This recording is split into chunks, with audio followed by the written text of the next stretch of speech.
بسم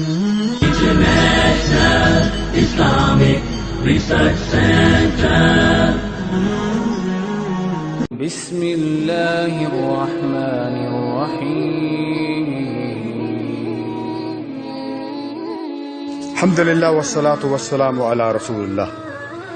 والدین کی مغفرت کے لیے 3 قرآنی دعائیں۔ معزز سامعین کرام، والدین قبر میں آپ کی دعاؤں کے محتاج ہیں۔ زندہ ہیں تو ان کی خدمت کر کے دعائیں لیں، اور اگر فوت ہو جائیں تو ان کے لیے دعائیں کریں۔ اور والدین اس روئے زمین پر ایک عظیم نعمت ہے۔ پہلی دعا جو کہ حضرت ابراہیم علیہ السلام نے مانگی تھی، سورۃ ابراہیم 13واں پارہ آیت نمبر 41، ربنا اغفر لی ولوالدی وللمؤمنین یوم یقوم الحساب۔ ترجمہ: اے پروردگار مجھے بخش دے اور میرے ماں باپ کو بھی بخش دے اور دیگر مومنوں کو بھی بخش دے جس دن حساب ہوگا۔ دوسری دعا بڑی جامع قسم کی دعا ہے جو کہ سورۃ الاسراء یا اس کا دوسرا بنی اسرائیل ہے، 15واں پارہ آیت نمبر 24، رب ارحمہما کما ربیانی صغیرا۔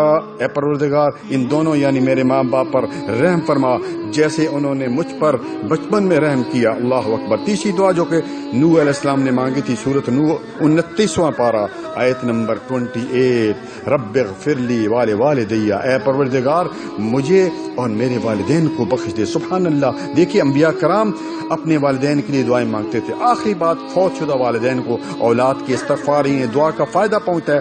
سیدنا ابو ہریرہ اس حدیث کے راوی ہیں، سلسلہ صحیح حدیث نمبر 1598 میں ہے کہ رسول اللہ صلی اللہ علیہ وسلم نے فرمایا، ان الرجل لا ترفع درجته في الجنہ فیقول عنا فیقول باستغفار ولدک لک۔